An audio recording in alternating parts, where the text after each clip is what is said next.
Hello everyone! Today I'm going to follow a request and explain how a Stirling engine works and talk a little more about applications.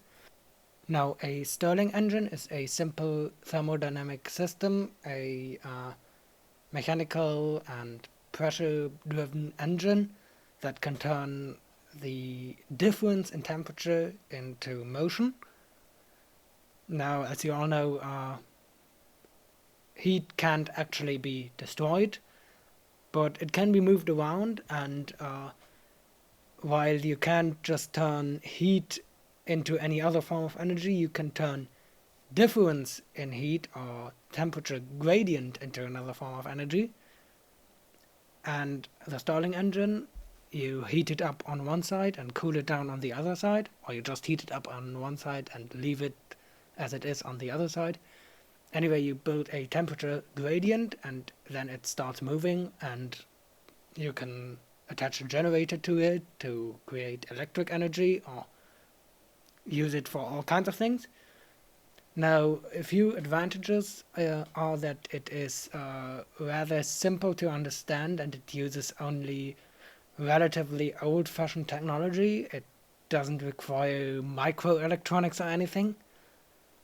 Uh, Today, it's pretty much no longer in use that much because there are other systems. There are Peltier elements that can turn temperature gradient into electric energy, which are just an electrochemical process, and they're much simpler, much more reliable, but the Stirling engine still has a few applications, and how it works is really simple. There are different designs for how it could work, but there is one really common design that is kind of efficient, still kind of simple, and rather reliable.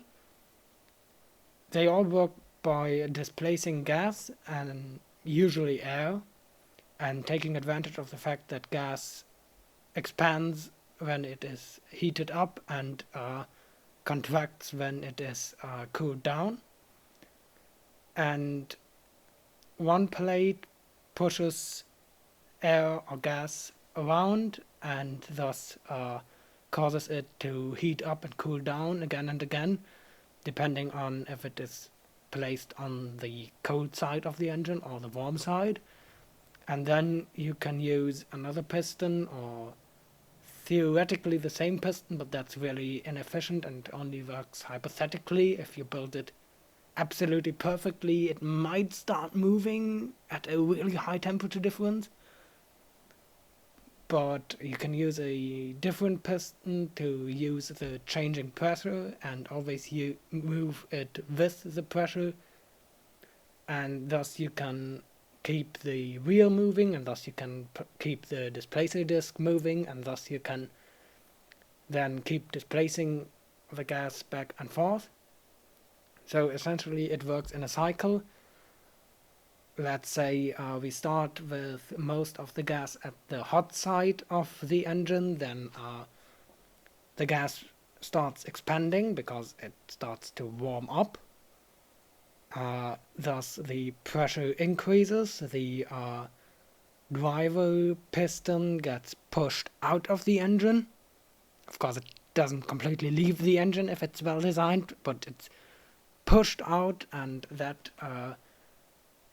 moves the flywheel and the displacer disc. At some point, the drive piston kind of stops. The flywheel keeps carrying on, the displacer disc keeps carrying on because of momentum. The air finally gets displaced so far that most of the air is now on the colder side of the engine. So all of the air cools down because air can kind of transfer heat by convection.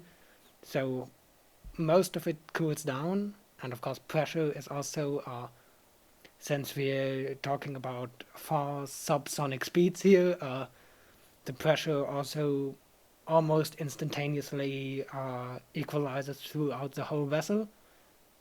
So the air contracts, The drive piston is thus pulled back into the engine and gives another push to the flywheel, and then as the drive piston comes to rest, the displacer disc starts moving faster again and displaces the air back so that most of the air is on the hot side, and this continues on and on and on. And if it's well designed and doesn't stop at the wrong moment, it might need a little push at first, because if you start with the displacer disc in the middle, there's not really a driving force, and it relies on momentum to carry the displacer disc through the middle. So then you need a tiny bit of a push to actually start moving and building momentum. Nowadays there are very few uses. Back when it was invented, it was kind of revolutionary, since it was pretty much the first mechanism that could do what it could do, that is create kinetic energy from a thermal gradient. Nowadays it's hardly used anymore. In terms of power plants, it's not really that useful, because in power plants you can usually create a much bigger thermal gradient that is big enough to use something like steam turbines, which is much more efficient in terms of power to mass and power to cost ratio. There still are a few applications, especially in kind of mid-sized devices, also in older devices that are still in use.